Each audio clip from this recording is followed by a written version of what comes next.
Hare Krishna. Welcome to Bhaktivedanta Vidyabhavan. Bhaktivedanta Vidyabhavan में आप सभी का स्वागत है। तो आज हम लोग बहुत ही एक स्पेशल टॉपिक के बारे में हम लोग चर्चा करने वाले, जिसका नाम है उत्तरायण और दक्षिणायन।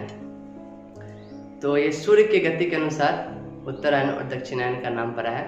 तो अगर इसके पहले आपने पहले के वीडियो नहीं देखे हैं, जिसमें हमने दिन रात कैसे होती है, कैसे सूर्य और चंद्र इस काल चक्र और के चारों तरफ घूमते हैं, तो वो देख लीजिए, क्योंकि वो देखेंगे उसके बाद ये वीडियो ज़्यादा अच्छा से समझ में आएगा।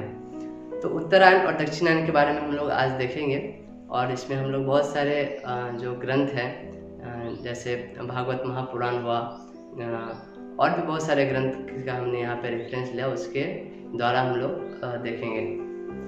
तो आइए हम लोग चालू करते हैं आज का सेशन। हम लोग जो पहला जो श्लोक है वो है श्रीमद् भागवतम का 5वां स्कंद का 24वां अध्याय का दूसरा श्लोक है। ये श्लोक सुखदेव गोस्वामी बोल रहे हैं। देखते हैं क्या लिखा हुआ। यद अतस्तरणोर्मंडलम ततपत प्रतपत तद द्विस्तरतो योजन आयुतां चक्षते 12,000 सोमस्य 13,000 राहोर्य पर्वाणि तद व्यवधान कृत द्वैरानुबद्ध सूर्य चंद्रमसा अभिधावति। तो यहाँ पे इसका हम लोग ट्रांसलेशन देखेंगे, अनुवाद क्या है। The sun globe, which is a source of heat, extends for 10,000 yojanas. The moon extends for 20,000 yojanas, and the Rahu extends for 30,000 yojanas. Formerly, when nectar was being distributed, Rahu tried to create dissension between the sun and moon by interposing himself between them. Rahu is inimical towards both the sun and the moon, and therefore he always tries to cover the sunshine and moonshine on the dark moon day and full moon night. यहाँ पे अनुवाद ये बोल रहा है, जो सन globe है, जो सूर्य ग्रह है, is the source of heat, जो कि हमारे उष्मा का जो स्रोत है, एक्सटेंड्स फॉर 10,000 योजना, वो 10,000 योजन तक एक्सटेंड्स 10,000 योजन तक घूमता है। द मून एक्सटेंड्स फॉर 20,000 योजना, जो सोम है, जो चंद्र ग्रह है, वो 20,000 योजन तक घूमता है। एंड राहु एक्सटेंड्स फॉर 30,000 योजना, और जो राहु है वो 30,000 योजन तक घूमता है। फॉर्मली वे नेक्टर, जब एक बार एक भागवत में कहानी आती है, एक समुद्र मंथन की लीला होती है, उसमें से अमृत का कलश लेके आया था। तो उसमें अमृत के कलश के लिए देवता और दानवों के बीच में झगड़ा हुआ। जो राहु जो है वो दानव थे, राक्षस कुल के थे। तो उस समय क्या हुआ, जब नेक्टर जब पिलाया तो राहु ने वेश बदल के चंद्रमा और सूर्य के बीच में बैठ गए थे उस अमृत को पीने के लिए। लेकिन चंद्रमा और सूर्य ने उसका भेद खोल दिया था, इसलिए राहु तब से दोनों के प्रति ही बहुत बैर भावना रखता है, कि उसके कारण उसको भेद खुल गया। तो वो यही बता रहे हैं कि जो राहु है वो inimical towards both the sun and the moon, और इसलिए वो क्या कोशिश करता है, हमेशा जब पूर्णिमा और या फिर अमावस्या के दिन जब वो चंद्र और सूर्य के जब साथ में आता है, तो उसको ढकने की कोशिश करता है, जिसके कारण सूर्य ग्रहण और चंद्र ग्रहण लगता है। तो यहाँ पे इस श्लोक में देखेंगे एक चीज, यहाँ पे जैसे बताया जा रहा है, प्रतपत द्विस्तरतो योजन आयुतम अचक्षते। अब योजन आयुतम अचक्षते, आयुतम का मतलब होता है 10,000, और फिर 10,000 किसका है, सूर्य का है। 12,000 सोमस्य, यहाँ पे 12,000 सोमस्य में कि सोम का जो चंद्रमा का है वो 12 मतलब एक्चुअली 12 होता है, लेकिन यहाँ पे 12 का मतलब हुआ है 2 बार 10, 12, यानी कि ये 10,000 तो ये 2 बार 10, यानी कि ये 20,000 है। उसी तरह यहाँ पे त्रयोदश है, त्रयोदश का मतलब 3 बार 10, 13,000 में 3 बार 10 यानी कि 30,000, सहस्त्र मतलब 1000। तो ऐसे करके इसमें देखना है। तो इसका क्या मीनिंग है, जैसे हमने पढ़ा था, ये चंद्रमा का, राहु का और सूर्य का एक तो हॉरिजॉन्टल मूवमेंट होता है और एक वर्टिकल मूवमेंट भी होता है। तो हॉरिजॉन्टल मूवमेंट जो एक समान तल पे एक जो उनकी गति होती है, हर दिन इस तरह आते हैं और जाते हैं, आते और जाते हैं, और एक ऊपर और नीचे की तरह भी उनका गति होता है। तो उस आज जिसके बारे में चर्चा कर रहे हैं वो ऊपर और नीचे की गति के बारे में चर्चा कर रहे हैं। हमने जो हॉरिजॉन्टल जो गति है, जो समानांतर जो गति, उसके बारे में पहले के वीडियोज में हमने बताया है। इस तरह जो सूर्य जो है, यह सूर्य ये ऊपर की तरफ भी जाता है और नीचे की तरफ भी जाता है। तो ये इसका जो होता है इसको बोलते हैं वर्टिकल मूवमेंट, वर्टिकल मूवमेंट।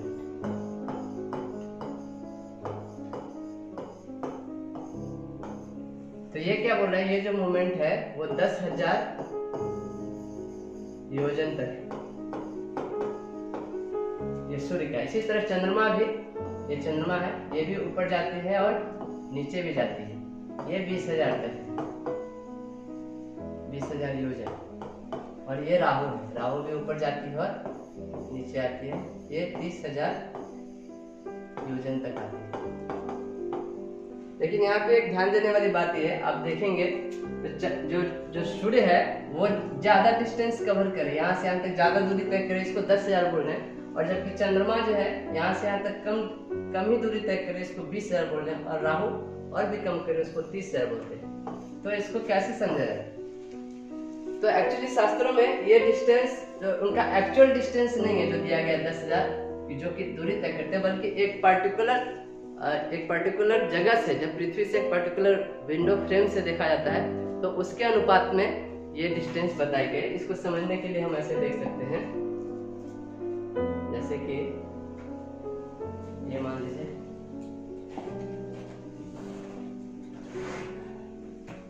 ये हमारा पृथ्वी है, ये राहु है, ये चंद्रमा है और ये सूर्य है यहाँ पे।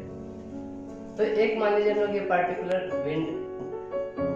विंडो लेते हैं, इसके अनुपात में हम लोग देखेंगे। तो इस सूर्य को देखिए, सूर्य का जो है यहाँ अगर इस फ्रेम में देखेंगे सन का, तो सन का देखिए ये वाला लाइन सन के लिए जा रहा है। ये जो लाइन है हमारा सूर्य के लिए, जो 10,000 योजन तक दूरी तय कर रही है। तो यहाँ से यहाँ तक का जो डिस्टेंस है, यहाँ से लेके यहाँ तक का डिस्टेंस, ये जो डिस्टेंस कवर कर रही है ये 10,000 योजन का है। फिर इसी फ्रेम में अगर चंद्रमा का हम देखेंगे, चंद्रमा का देखिए, चंद्रमा का जो लाइन है वो यहाँ है, यहाँ से यहाँ तक और यहाँ तक आ रही है, यहाँ तक यहाँ। तो इसी फ्रेम में जब हम लोग ये वाला देखेंगे, यहाँ से लेके यहाँ तक, तो ये कितना है, ये जो डिस्टेंस है वो 20,000 योजन तक का ये वाला डिस्टेंस है। और इसी तरह राहु का देखेंगे, अब राहु का देखेंगे इसमें यहाँ पे देखिए, राहु का जो है इसी फ्रेम में देखेंगे तो राहु यहाँ पे है, ये यहाँ से यहाँ तक जाता है राहु, यहाँ से यहाँ तक और नीचे यहाँ से यहाँ तक। तो इसका ये रहा और ये जो डिस्टेंस है पूरा पूरी वो है राहु का, ये हो जाता है लगभग 30,000 योजन। तो इस पार्टिकुलर फ्रेम में जब हम देखते हैं तीनों का डिस्टेंस, तो सूर्य का 10,000 होता है, चंद्रमा का 20,000 और राहु का 30,000 योजन तक होता है। तो उस जो श्लोक था उसका मीनिंग ये था समझने का। फिर आगे देखते हैं, तो दक्षिणायन उत्तरायण क्या होता है, तो इसके बारे में हम लोग थोड़ा देखेंगे। तो अब सूर्य देखिए, सूर्य ऊपर भी जाता है नीचे भी जाता है। जब सूर्य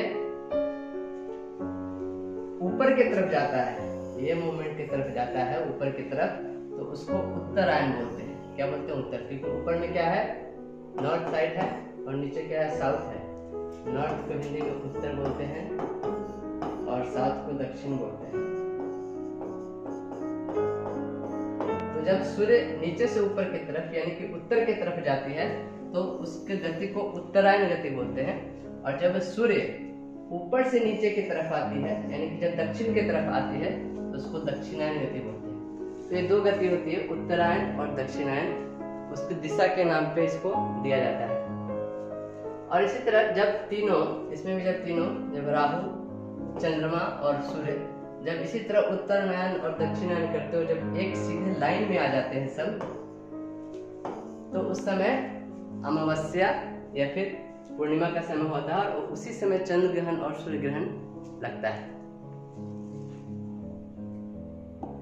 फिर आगे देखेंगे हम लोग भूगोल वर्णन से देखेंगे। भूगोल वर्णन शास्त्र जिसमें हमारे पूरे ब्रह्मांड के बारे में बताया गया है, पूरे खगोल के बारे में बताया गया। उसका भी बहुत सारा रेफरेंसेस है इस उत्तरायण और दक्षिणायन के बारे में, तो उसके द्वारा भी हम लोग देखेंगे। तो इसमें होता है time wheel is lifted and lowered. जो हमारा जो काल चक्र है वो बोलते हैं कभी कभी वो ऊपर उठते हैं, कभी कभी नीचे आते हैं, ऐसे बता रहे हैं। ठीक है, तो उदगायन, दक्षिणायन एंड विष्णु वदायन। तो बोलते इसके कारण 3 तरह के जो उत्तरायण और दक्षिणायन मूवमेंट होते हैं, जो उत्तरायण और दक्षिणायन की गति होती है, वो इसके कारण गति होती है। एक्सटेंशन ऑफ सन इज 5000 योजनाज नॉर्थ एंड 5000 योजनाज ऑफ द सेलेस्टियल इक्वेटर।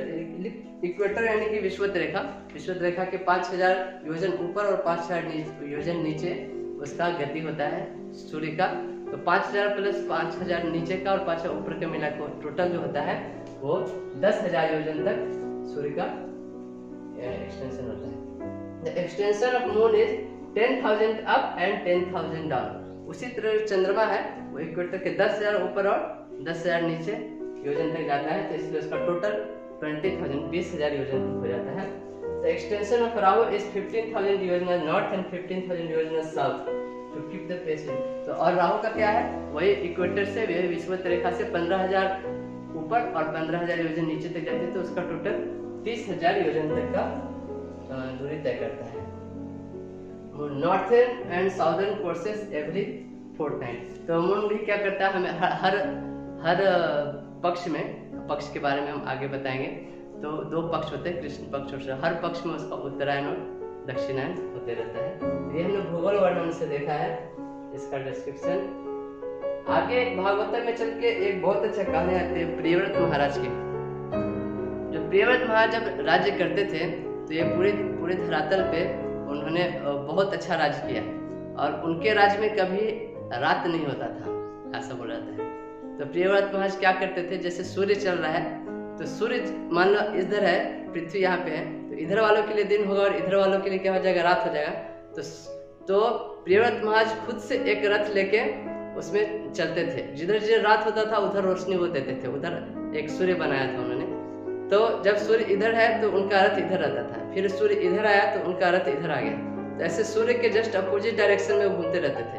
तो सूर्य जिधर जिधर रात करता था प्रियव्रत महाराज उधर उधर दिन कर देते थे, एकदम अपोजिट डायरेक्शन में चलते थे।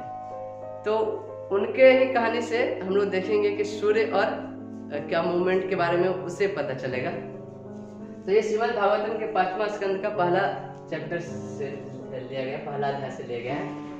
To make daylight in the other part. तो उन्होंने प्रियव्रत महाराज ने पृथ्वी के दूसरे भाग में भी डे लाइट यानी कि दिन की तरह हो, ऐसा करने के लिए उन्होंने ये काम किया था। Followed sun's orbit in 7 circles for 1 year.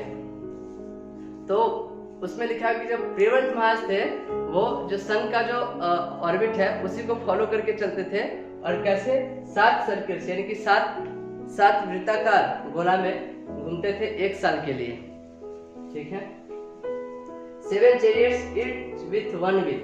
तो जो सातों जो सर्किल था उसके लिए सातों का अलग अलग चैरियट था, अलग अलग रथ था और उस रथ में भी एक पहिया लगा हुआ था, जैसे सूर्य के रथ में लगा रहता है। Each chariot is 25.76 days। और हर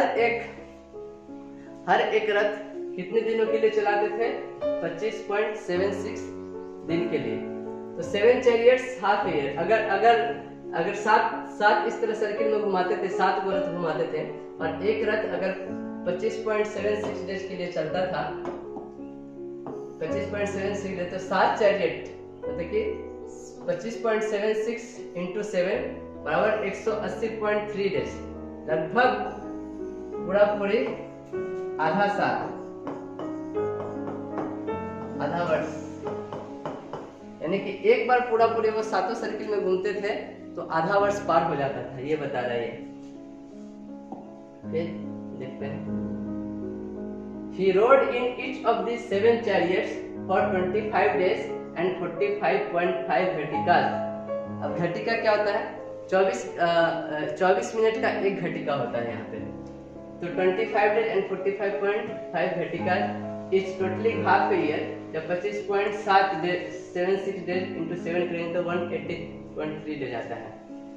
स्टार्टिंग विद द समर इक्विनेक्स, कर्क संक्रांति, जब कर्क संक्रांति होती है उस समय से जब चालू करते थे, तो with the sun gradually descending until Paush month, यानी जनवरी मंथ, यानी कि जब कर्क संक्रांति होती है तब हमारा दक्षिणायन चालू होता है और उस समय से डिसेंडिंग होता है। जो सन का जो आने का जो गति है वो नीचे की तरफ होता है।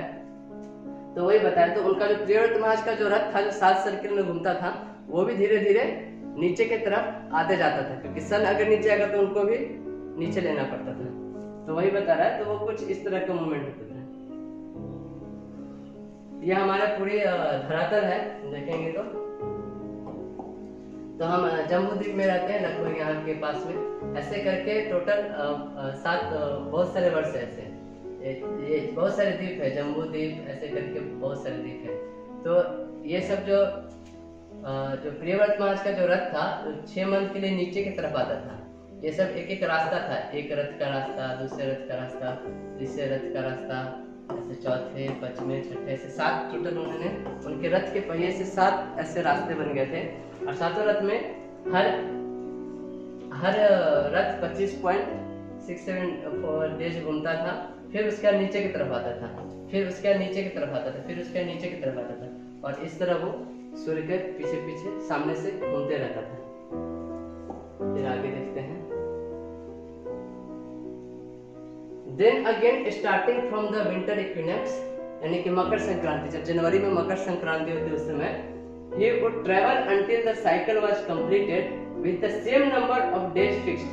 तो फिर जब मकर संक्रांति होती है फिर से वही साइकिल को पूरा करते थे उतने ही दिन में, बोल रहे हैं with the same number, but with the opposite order of chariots, with the sun gradually ascending until the Ashadh month, जुलाई। लेकिन जो ऑर्डर है, जो जाने का जो दिशा है वो अपोजिट ऑर्डर में, पहले नीचे की तरफ जा रही थी अब ऊपर की तरफ जाती है। और कहाँ, कब तक? जुलाई मंथ तक, यानी कि आषाढ़ महीने तक फिर ऊपर की तरफ जाती है। तो वो कुछ इस तरह आती है। तो अगले 6 महीने तक उनका जो रथ है वो नीचे से ऊपर की तरफ इस तरह आती है। और नेक्स्ट 6 मंथ तो ये जाने का पहला ऐसे, फिर ऐसे, दूसरा 3, 4, 5, 6, 7, तो इसी तरह 7 सर्किल में 7 वृत्त में से घूम घूम के ऊपर की तरफ वो आते जाते हैं। देखते हैं, तो वही प्रियव्रत महाराज की कहानी से, as the sun traveled around Meru clockwise along with the dependent zodiac, it gradually increased in speed and thus the days after the summer equinox, कर्क Sankranti, become shorter each month। तो जब कर्क संक्रांति होती है लगभग जुलाई के आसपास होती है, तो उसके बाद क्या होता है, वो क्या बोल रहे हैं, along with the dependent gradually increased in speed, उसका जो सूर्य का जो गति है वो बढ़ने लगता है। और सूर्य का गति बढ़ने के कारण क्या होता है, जो दिन जो होता है वो छोटा होने लगता है। And from the winter equinox, जब मकर संक्रांति आती है जनवरी में, the sun gradually slow down and the days become longer. उसके बाद से दिन बड़ा होने लगता है, लंबा होता है। कब से? मकर संक्रांति। ये कैसे होता है इसको बाद में देखेंगे, बस अभी इतना जान के रखें।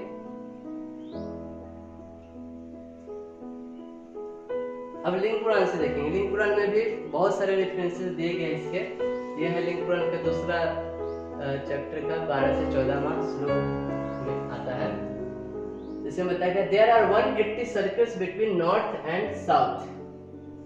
तो ये नॉर्थ यानी उत्तर और दक्षिण के बीच में जिसमें सूर्य घूमता है, तो सूर्य की गति इस तरह है, मतलब कि वो हॉरिजॉन्टल भी घूमते रहता है और साथ साथ वर्टिकल भी घूमते रहता है, ऊपर भी जाते रहता है और नीचे भी आते रहता है ऐसे। तो जैसे मान लीजिए कैसे कोई सीढ़ी होता है, आप गोल वाला सीढ़ी देखोगे, कहीं कहीं पे गोल गोल सीढ़ी बनाया था, ऐसे घूम घूम के ऊपर जाती है, फिर उसे उतरने से घूम घूम के नीचे आती है। तो लगभग जो सूर्य का जो गति है वो इसी तरह है, वो घूमती भी रहती है ऐसे और ऊपर भी जाती रहती है, घूमती भी रहती है और नीचे भी आती रहती है। तो बोला there are 180 circles between north and south. तो जो घूमने का जो सर्किल है टोटल, वो बोल रहे हैं कि 180 सर्किल है, 180 मतलब कि रास्ते हैं ऐसे ऊपर जाने के, घूमने के। तो Dhruva push the ropes during उत्तरायण। अब उत्तरायण के समय क्या होता है बता रहे हैं। जब उत्तरायण होता है यानी कि जब सूर्य की गति ऊपर की तरफ होती है, तो ध्रुवा पुश द रोप्स। अब जैसे मैंने बताया था पहले की वीडियो में, जो ध्रुव लोक से जो सूर्य है उनका जो रथ है वो जुड़ा होता है। तो जब उत्तरायण के समय क्या होता है, जो ध्रुव लोक जो है वो ध्रुव उनका जो रथ का जो जिससे बंधा होता है उसको अपनी तरफ खींचने लगते हैं। तो जिसके कारण क्या होता है, उनका वो ऊपर आने लगते हैं और उनका सरकमफेरेंस यानी कि जो परिधि है वो भी कम होने लगती है। Dhruva push the ropes up, उसके कारण क्या होता है, दे बिकम शॉर्टर यानी कि उनका घूमने का जो एरिया है वो कम होने लगता है। The chariot drag into the inner tracks, वो धीरे धीरे अंदर के सर्किल में आने लगते हैं। देखिए घूमने का जो वृत्त है वो धीरे धीरे छोटा हो जाता है। पहले मान लीजिए 10 किलोमीटर के वृत्त में घूमता था, तब फिर 9 किलोमीटर के वृत्त में घूमेगा, फिर 8 किलोमीटर के वृत्त में घूमेगा। इसने कारण day after day for 180 days, और ऐसा कब तक चलता है, 180 दिन तक चलता है। यानी कि 180 दिन तक धीरे धीरे उसको ध्रुव ऊपर की तरफ खींचने लगता है, जिसके कारण उसका ये छोटा होता है। तो उससे क्या होता है, खींचने से रेडियस ऑफ द ऑर्बिट छोटा हो जाता है। ये जो घूम रहा था पहले इतना लंबा घूम रहा था इतना बड़े रेडियस में, अब और अंदर खींच गया तो अब ये जो रेडियस होता है वो छोटा हो जाता है। रेडियस छोटा होने के कारण क्या होता है, circumference of the orbit 2 pi R also decrease. तो सरकमफेरेंस यानी कि ये जो इसका जो परिधि होता है वो भी छोटा हो जाता है। ये पहले परिधि बड़ा था, अब ये छोटा हो जाता है। तो उसके कारण क्या होता है, the speed of the sun also decrease. तो जब ये बाहर के सर्किल से जब अंदर के सर्किल में आता है तो उसका सन का जो सूर्य का जो गति है वो भी क्या हो जाता है, कम हो जाता है, क्योंकि ये 2 पाई आर कम हो जाता है यानी कि उसका परिधि कम हो जाता है, तो उसका स्पीड भी कम हो जाएगा।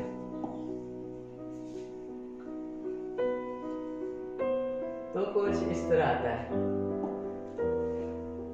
तो ये हमारा भूमंडल है पूरा पूरी, और यहाँ पे हमारा ये देखिए ये हमारा हो गया मेरू पर्वत, और मेरू पर्वत के ठीक ऊपर यहाँ पे ये है ध्रुव लोक। और यहाँ पे देखिए हमारा सूर्य, यहाँ पे ये मानसोत्तर पर्वत है, इस मानसोत्तर पर्वत पे सूर्य ऐसे ऐसे घूमता है, और इस सूर्य का जो रथ है वो इस तरफ बंधा होता है मेरू पर्वत से और एक ध्रुव लोक से। तो ध्रुव इसको अपने तरफ खींचने लगता है 180 दिन तक। तो जिसके कारण क्या होता है, जो पहला जो दिन था वो इतना दूरी जो तय करता था, फिर दूसरा दिन उससे कम दूरी तय करता है, फिर तीसरा दिन फिर ऐसे आता है, घूम फिर आता है, फिर कम दूरी तय करता है, फिर चौथा और भी कम, ऐसे 180 दिन तक। और उसका जो रेडियस है छोटा हो जाता है। पहला दिन का रेडियस देखिए बहुत बड़ा था, और 180 दिन का रेडियस जो होता है सरकमफेरेंस वो बहुत छोटा हो जाता है। तो इसी कारण उसका स्पीड भी क्या होता है, कम हो जाता है। और ये उत्तरायण में था, और दक्षिणायन में ठीक इसका उल्टा था। दक्षिणायन में वो जो ध्रुव है वो अपना जो रस्सी है वो ढीला करते जाता है, वो छोड़ते जाता है, जिसके कारण सूर्य क्या होता है, नीचे की तरफ आता है। जो पहला जो सरकमफेरेंस था वो कम रहता है, फिर अगले दिन और बड़ा हो जाता है, अगले दिन और बड़ा हो जाता है, अगले दिन और बड़ा हो जाता है, और इसी तरह वो बड़ा होता जाता है। और इसका स्पीड भी क्या होता है, गति भी क्या होता है, बढ़ते जाता है। अब विष्णु पुराण से हम लोग विष्णु पुराण से भी रेफरेंसेस देखेंगे उत्तरायण और दक्षिणायन के बारे में। इससे बता रहा है 180 सर्कुलर पाथ सन ट्रैवर्सेस इन 2 डायरेक्शन। तो इससे बता रहा है कि सन जो है 2 दिशा में घूमती है, और वो कितना 180 सर्कुलर पाथ में घूमती है, ऐसा बताया जा रहा है। By his elevated and inclined rate of movement, तो उसका एलिवेटेड और इंक्लाइंड रेट ऑफ मूवमेंट मतलब कि ऐसा नहीं कि वो सीधे सीधे ऐसे ऊपर जा रही है, ऐसा नहीं, वो इंक्लाइंड वे में जा रही है, मतलब कि तिरछा होके जा रही है, ऊपर भी जा रही है और तिरछा भी जा रही है, ऐसे बोल रहे हैं। तो ड्यूरिंग उत्तरायण यानी कि उत्तरायण के समय क्या होता है, Dhruva pulls the 2 ropes tied to the yoke. तो ध्रुव जो है वो जो लगा रहता है जो रोप, उसको ऊपर की तरफ खींचता है। Sun moves towards the inner orbit. तो जो सूर्य है वो वो किधर की तरफ आ जाता है, अंदर के ऑर्बिट की तरफ, यानी कि अंदर के परिधि की तरफ आते जाता है। Elevated more than the previous even, यानी कि पिछले ऑर्बिट से वो ऑर्बिट ऊंचा होता है, और वो क्या होता है, वो ऑर्बिट जो होता है वो कम होता है, डिक्रीज करता है डेली, और जो सूर्य का जो चलने की जो गति है वो भी डिक्रीज होता है, वो भी मतलब कम हो जाता है। ये उत्तरायण के समय ऐसा होता है। तो ये लगभग ऐसे बोल रहे, देखिए ये हमारा भूमंडल है, ये ध्रुव लोक है, यहाँ पे मेरू पर्वत है। तो उत्तरायण के समय ये बोल रहे हैं कि ये अंदर की तरफ आने तक सन यहाँ था, फिर यहाँ, फिर यहाँ, फिर यहाँ, यानी कि ऊपर की तरफ भी जाता है और अंदर की तरफ भी जाता है, ऊपर की तरफ भी जाता है और अंदर की तरफ भी जाता है। तो ये क्या होता है, ऊपर की तरफ जाता है उत्तरायण होता है, और अंदर की तरफ क्या होता है, उसका रेडियस यानी कि उसका सरकमफेरेंस कम होने लगता है। ये विष्णु पुराण से भी इसका रेफरेंस दिया रहता है। जैसे मान लीजिए कोई वेक्टर होता है, एक वेक्टर मान लीजिए कोई आदमी ऊपर जा रहा है और कोई और इधर की तरफ भी उसका वेक्टर, उसका वेक्टर क्या होता है, ऐसे होता है।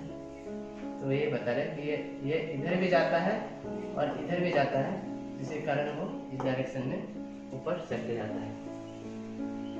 ओके, फिर विष्णु पुराण से देखते हैं दक्षिणायन के बारे में क्या बता रहे हैं। Dhruva loses the two ropes, दक्षिणायन के समय जो ध्रुव जो है वो रोप्स जो इससे बंधा हुआ है उसको लूज कर देता है, यानी कि उसको छोड़ देता है। तो sun slips into the outer orbit, जिसके कारण क्या होता है, जो सूर्य जो है वो बाहरी ऑर्बिट्स में चला जाता है, बाहर के कक्ष में चला जाता है। Inclined to the previous orbit, tracks radius increases, तो जो आगे का जो कक्ष होता है, जो आगे का जो ऑर्बिट होता है वो पिछले ऑर्बिट से बड़ा हो जाता है। और चैरियट्स आल्सो इंक्रीजेस, उसका जो स्पीड होता है, चैरियट का जो गति होता है सूर्य का, वो भी बढ़ जाता है। जैसे स्टडी मत्स्य पुराण, सर ये मत्स्य पुराण में भी सेम यही लिखा है। मैं कितने पुराण का मैं लिखा हुआ है, लेकिन हर पुराण को यहाँ पे कोट नहीं कर सकते हैं, हर पुराण के बारे में बताने से, इसलिए कुछ कुछ पुराणों का रेफरेंस हमने दिया है, और भी आप लोग चाहे तो ढूंढ सकते हैं, हर जगह लिखा हुआ है ये। तो इसमें देखेंगे फोटो में कैसे होता है। दक्षिणायन के समय यहाँ पे बता रहे हैं कि जब दक्षिणायन होती है तो यहाँ से दक्षिणायन चालू होती है, यहाँ पे ऑर्बिट है, ध्रुव लोक है, ये मेरू पर्वत है। तो ये नीचे की तरफ आती है और बाहर की तरफ भी जाती है, नीचे की तरफ आती है और बाहर की तरफ भी जाती है, जिसके कारण इसका मूवमेंट वो ऐसे होता है, नीचे की तरफ होता है। ये भी एक वेक्टर है, नीचे की तरफ आती है और बाहर की तरफ भी जाती है, तो रिजल्टेंट जो वेक्टर है वो ऐसा हो जाता है। तो ये दक्षिणायन के बारे में बताया है विष्णु पुराण से। अब वायु पुराण में देखते हैं, वायु पुराण में हम लोग डिटेल देखते हैं और क्या दे रहे हैं। द फार एंड ऑफ दक्षिणायन इज माघ, जनवरी। तो दक्षिणायन जब नीचे की तरफ जा रही है, उसका जो सबसे लास्ट पॉइंट है वो माघ महीने में होती है, कि जनवरी के महीने में होती है। Above the Mansarovar mountains, 7th island. तो मैंने जैसे बताया था कि टोटल 7 आइलैंड यानी द्वीप होते हैं। जैसे हम लोग जिस द्वीप में रहते हैं उसका नाम है जम्बू द्वीप, जम्बू द्वीप नाम है। जम्बू द्वीप में भारतवर्ष बोल के उसी भारतवर्ष में हमारे पृथ्वी है। तो जम्बू द्वीप है, इसके बाहर और भी ऐसे करके टोटल 7 द्वीप है ऐसे करके। तो इस 7 द्वीप में बोल रहे हैं कि above the Mansarovar mountain in the 7th island, जो 7वां जो आइलैंड होता है, 7वां द्वीप होता है, उस पे मानसरोवर पर्वत है। उस पर्वत पे ध्रुव का जो रथ है वो, जो सूर्य का जो रथ है वो चलते रहता है, इसे बता रहे हैं। Equinox point, विष्णुवत, विषुवा, April and October. तो इक्विनॉक्स पॉइंट होता है जब विषुवत रेखा से गुजरती है, जब इक्वेटर से गुजरती है, तो उस समय सूर्य का जो रथ होता है north side of milk ocean, यानी 6th ओशन। तो छठा जो ओशन है, एक्चुअली हर द्वीप के बाद एक ओशन आती है, फिर द्वीप आती है, ओशन आती है, फिर द्वीप आती है। तो छठा ओशन यानी कि छठे द्वीप के बाद जो ओशन आती है उसको छठा ओशन बोलते हैं। तो वो यहाँ पे रहते हैं। एंड फार एंड ऑफ उत्तरायण, श्रवण में जब उत्तरायण का जो एकदम पीक होता है, सबसे लास्ट ओशन में, northern regions of the 6th island, Shaka Dvipa जिसको बोलते हैं, वो छठे जो द्वीप है उसके नॉर्दर्न साइड में जाती है, यानी कि कुछ इस तरह से। तो सातवां जो आइलैंड, मान लीजिए ये सातवां आइलैंड है, यहाँ पे दक्षिणायन के समय इस ऑर्बिट पे घूमती है, और जो इक्वेटर जो होता है वो मान लीजिए छठा जो ओशन है, ये ओशन है मान लीजिए, तो यहाँ पे इक्वेटर पे जब घूमती है यानी कि विषुवत रेखा से गुजरती है तब। और ये छठा जो आइलैंड है यहाँ पे रहती है उत्तरायण का जब पीक होता है, जहाँ से उत्तरायण लास्ट होता है फिर यहाँ पे आती है। तो ऐसे कुछ बोल रहे हैं। तो क्या होता है, इसमें एक रीडिंग लिया गया है दक्षिणायन, विषुवायन, उत्तरायण के समय, उनका सर्कमफेरेंस कितना होता है, यानी कि परिधि कितना होता है, उनका डायमीटर कितना होता है, उनका रेडियस कितना होता है। तो दक्षिणायन के समय जो सर्कमफेरेंस जिस वृत्ताकार गोले में घूमती है वो 94.5 होती है। उसी तरह विषुवायन के समय वो 76.2 और उत्तरायण के समय 71.4। तो एक पर्टिकुलर समय पे सर्कमफेरेंस लिया गया। ऐसा नहीं कि उत्तरायण, पूरा उत्तरायण में 71.4 है और अचानक 76 होता है, ऐसा नहीं। ये ग्रेजुअल बढ़ते रहता है और ग्रेजुअल घटते रहता है, पॉइंट वाइज बढ़ते रहता है और पॉइंट वाइज घटते रहता है। ऐसे 71 से 72, फिर 73, 74 ऐसे कर करके बढ़ता है। ऐसा नहीं कि अचानक 71 से 76 हो गया। तो एक पर्टिकुलर टाइम में ये रिकॉर्डिंग लिया गया है कि जब उत्तरायण होते तब कब हो, जब दक्षिणायन चालू होता है तब कहाँ पे होता है, जब विषुवायन होता है तब उस समय उसका सर्कमफेरेंस क्या होता है।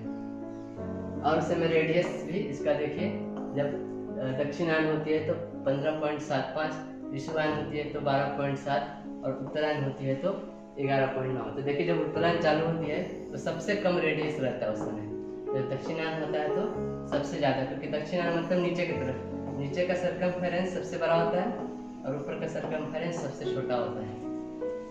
तो ये बता रहे हैं यहाँ पे।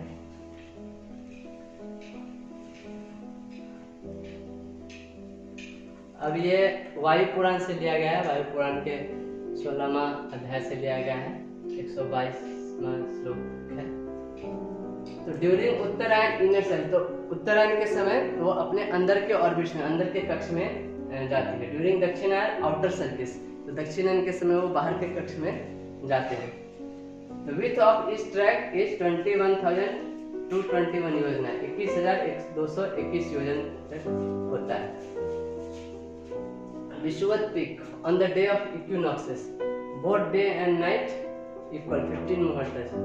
तो जब विषुवत जब रेखा से गुजरती है, जब ये सूर्य जब उत्तरायण के समय और दक्षिण दोनों के समय जो इक्विनॉक्स है, जो इक्वेटर है, वहां से एक बार तो गुजरती है। जैसे मान लीजिए ये हमारा अर्थ है, ऐसे है अर्थ, तो बीच में इक्वेटर होता है। तो एक बार जब उत्तरायण होती है और एक बार दक्षिणायन होती है, तो दोनों समय ये जो इक्वेटर से ऐसे गुजरती है। तो जब इक्वेटर से गुजरती है उस समय इक्विनॉक्स होता है, यानी कि उस दिन और रात दोनों बराबर होती है, क्योंकि एकदम बीचों बीच, पृथ्वी के बीचों बीच से गुजरती है। तो पूरे पृथ्वी पे उस समय जितना लंबा दिन होता है उतना ही लंबा रात होता है।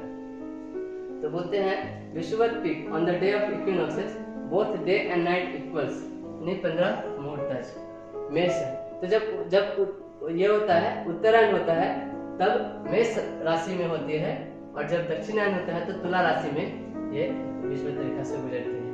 Common to all the places, islands and वर्षा। उत्तरायण का समय माघ से लेकर आषाढ़ तक होता है और दक्षिणायन का समय श्रवण से लेकर पुष मास तक होता है।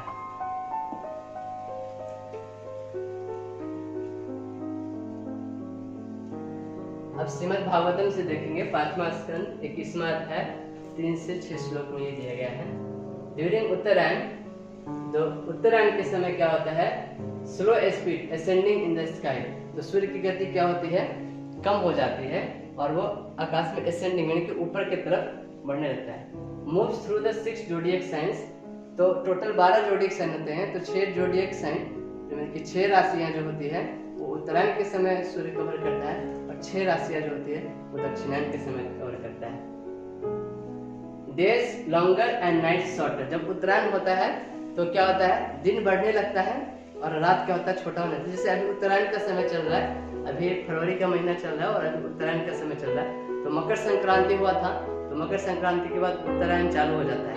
तो आप देखेंगे इंडिया में जब फरवरी जब मकर संक्रांति होता है उसके दिन बड़ा होते जाता है, बड़ा होता जाता है। जैसे फरवरी, मार्च अप्रैल जब बढ़ते जाता है तो दिन बड़ा हो जाता है और रात छोटा हो जाता है। उसी तरह ठंडे के दिन आती है, यानी अक्टूबर नवंबर के बाद देखेंगे ये रात बड़े होने लगती है और दिन छोटा होता है। इससे ठंडे के दिन में रात बड़ी होती है और दिन छोटा होता है, और गर्मी के दिन में दिन बड़ा होता है और रात छोटा होता है। क्योंकि गर्मी के दिन में उत्तरायण का समय रहता है और ठंडे के दिन में दक्षिणायन का समय रहता है। तो कैप्रिकॉर्न मकर टू जेमिनी मिथुन, तो कैप्रिकॉर्न मींस मकर को इंग्लिश में कैप्रिकॉर्न भी बोलते हैं।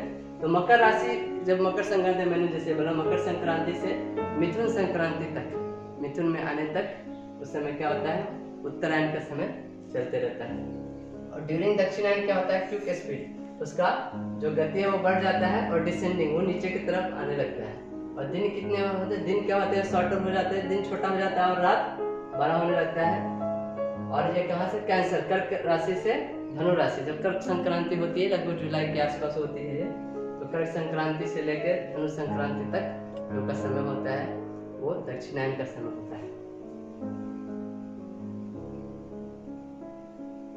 तो ये कुछ ऐसे है, हमने काल चक्र, राशि चक्र पे इसको दिखाने का समय। यहाँ पे देखिए मकर है, कैप्रिकॉर्न बोलते हैं। तो उत्तरायण के समय जब ये मकर संक्रांति, सूर्य यहाँ पे संक्रांति होती है, धनुष से जब मकर में आती है तो उत्तरायण चल जाता है। और यहाँ से यहाँ तक जब तक जाती है मिथुन तक, तब तक उत्तरायण रहता है। और फिर जब कर्क संक्रांति होती है, यहाँ पे कर्क राशि में आती है, तो कर्क से लेकर वापस धनु राशि तक क्या होता है, दक्षिणायन होता है। तो एक तो उसका मूवमेंट होता है ऊपर और नीचे की तरफ, और ये राशि में उसका क्या मूवमेंट होता है, राशि चक्र में उसका क्या गति होती है। तो मकर संक्रांति से मिथुन तक वो उत्तरायण होती है और कर्क संक्रांति से धनु तक वो दक्षिणायन होती है।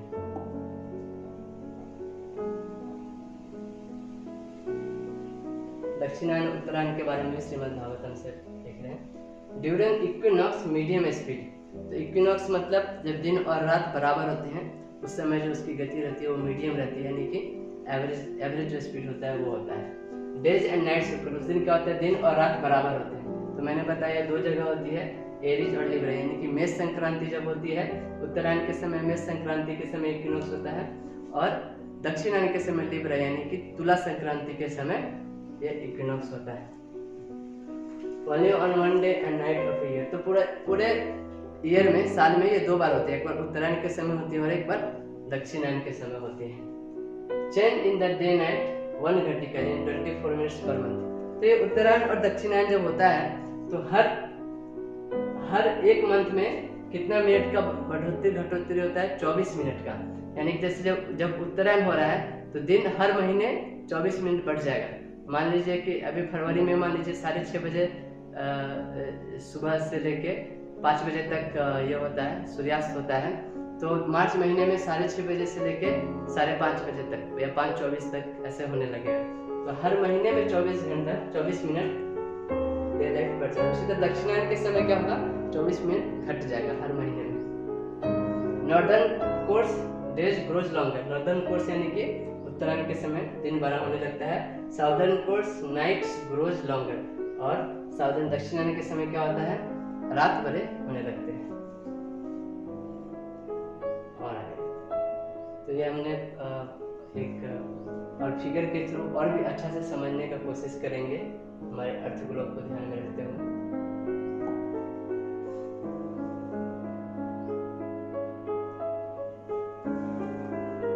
तो ये हमारे जैसे मान लीजिए अर्थ है, ये हमारा नॉर्थ पोल साउथ पोल, ठीक। तो जब मकर संक्रांति होती है तो क्या होता है, उत्तरायण चालू होती है। यानी कि मकर संक्रांति के समय सूर्य सबसे नीचे होती है और इधर से ऊपर जाना चालू करती है। तो मकर संक्रांति होती है, यह हमारा अर्थ का इक्वेटर है, ऐसे मान लीजिए। तो सूर्य यहाँ पे है, तो सूर्य की रोशनी इस तरफ पड़ती है, तो और साउथ पोल पे हमेशा पड़ती रहती है। तो उस समय क्या होता है, साउथ पोल में क्या होता है, मिड डे होता है, साउथ पोल पे डायरेक्ट लाइट पड़ता है और 24 घंटा दिन रहता है और 0 घंटा रात रहता है। यानी कि इस पे पूरा घूमने के बाद भी इस साउथ पोल पे तो हमेशा दिन ही रहता है 24 घंटा, और रात होता ही नहीं यहाँ पे जब मकर संक्रांति होती है तब। और उसी तरह नॉर्थ पोल में क्या हो जाता है उस दिन, नॉर्थ पोल हमेशा अंधेरे में रह जाता है क्योंकि यहीं तक सूर्य की रोशनी कवर कर पाती है। ये वाला जो पोर्शन है वो अंधेरे में रहता है, तो वहाँ पे क्या होता है 0 आवर्स डे एंड 24 आवर्स, देखिए यहाँ पे 24 घंटा रात रहता है। और लाइन ऑफ इक्वेटर पे क्या होता है, यहाँ पे 12 घंटा दिन और 12 घंटा रात रहता है।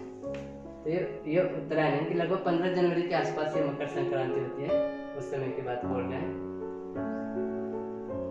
फिर देखिए जब इसी तरह घूमते घूमते उत्तरायण चालू होते होते जब वो इक्वेटर यानी कि विषुवत रेखा के पास आ जाती है इक्वेटर में, तो क्या होता है उस समय साउदर्न पोल पे सन तो एकदम पूरा पूरी ऐसे बीचों बीच पड़ रहा है, ठीक है। तो साउदर्न पोल पे भी 12 घंटे का दिन और 12 घंटे का रात होता है जब विषुवत रेखा को क्रॉस करती है, यानी कि इक्विनॉक्स जब होता है। और नॉर्थ पोल पे भी क्या होता है 12 घंटे का दिन और 12 घंटे का रात होता है। लेकिन ठीक इससे एक दिन पहले क्या होता है, यहाँ पे देखिए 12 घंटा दिन और 12 घंटा रात होता है जिस दिन ये संक्रांति होती है। लेकिन ठीक एक दिन पहले क्या होता है 24 घंटे का दिन होता है और 0 घंटे का रात होता है। यानी कि ठीक एक दिन पहले जब उससे वो नीचे रहता है तो यहाँ पे पूरा पूरी दिन रहता है हमेशा, और यहाँ पे पूरा पूरी रात रहता है। और ठीक एक दिन बाद क्या हो जाता है 0 hour day and 24 hour night. और एक दिन बाद जब वो फिर से ऊपर चला जाता है तो यहाँ पे क्या होता है, जैसे कि ये थोड़ा ऐसे हो जाता है तो यहाँ पे फिर रात हो जाता है और यहाँ पे 0 आवर डे हो जाता है, पूरा पूरी रात होता है। और यहाँ पे क्या होता है 24 आवर डे हो जाता है और 0 आवर नाइट हो जाता है। फिर देखते हैं आगे फिर जाती है, तो आगे फिर जब पूरा पूरी ऊपर पहुंच जाती है यानी कि उत्तरायण पूरा कंप्लीट होता है, तो उस समय क्या होता है कर्क संक्रांति होता है। कर्क राशि में जब सूर्य प्रवेश करती है उसके बाद से दक्षिणायन चालू रहता है, तो उसमें फिर इसी तरह पड़ता है। ये हमारा हो गया नॉर्थ पोल, साउथ पोल, ये हो गया इक्वेटर। तो इस समय क्या होता है नॉर्थ पोल पे 24 घंटा दिन होता है, 0 घंटा रात होता है। और साउथ पोल पे 0 घंटा दिन होता है और 24 घंटा रात होता है। और इक्वेटर पे वही 12 घंटा दिन और 12 घंटा रात रहता है। फिर जब वो दक्षिणायन जब हो के फिर से जब विषुवत रेखा के पास आती है, फिर से जब इक्वेटर के आसपास आती है, तो ये हमारा हो गया। तो फिर से उसी तरह नॉर्थ पोल में 12 घंटा दिन और 12 घंटा रात, और साउथ पोल में भी 12 घंटा दिन 12 घंटा रात। लेकिन ठीक उससे एक दिन पहले नॉर्थ पोल में 24 घंटे का दिन था और 0 घंटे का रात था। और साउथ पोल में एक दिन पहले 0 घंटा का दिन था और 24 घंटे का रात था। और फिर एक दिन बाद इस विषुवत रेखा से गुजरने के एक दिन बाद क्या होगा नॉर्थ पोल में 0 घंटा दिन और 24 घंटा रात हो जाएगा। और साउथ पोल में क्या होगा 24 घंटा दिन और 0 घंटे का रात हो जाएगा। ये तुला संक्रांति के समय, दक्षिणायन के समय जब विषुवत रेखा से गुजरती है उस समय तुला संक्रांति होती है। ये तुला संक्रांति के समय का बात कर रहे हैं। और फिर जब वापस यहाँ पे आ जाती है मकर संक्रांति के समय, तो फिर से वही साउथ पोल पे पूरा मिड डे होता है, 24 घंटा दिन और 0 घंटा रात। और नॉर्थ पोल में 0 घंटा दिन और 24 घंटा रात। और इक्वेटर पे वही 12 घंटे का दिन और 12 घंटे का रात होता है। और बीच में रहता है तो क्या होता है, मान लीजिए एक हम एक्सट्रीम पॉइंट देखा, उत्तरायण दक्षिणायन और यहाँ पे इक्वेटर विषुवत के पास बीच में रहता है, तो क्या होता है तो बीच में जब ऐसे लाइन पढ़ते हैं तो यहाँ पे देखिए 15 घंटा दिन और 9 घंटा रात हो जाता है यहाँ पे। और यहाँ पे 9 घंटा जो बीच का जो पोर्शन है, यहाँ पे 9 घंटा दिन और 15 घंटा रात हो जाता है। और इक्वेटर में बराबर 12 घंटा दिन और 12 घंटा रात।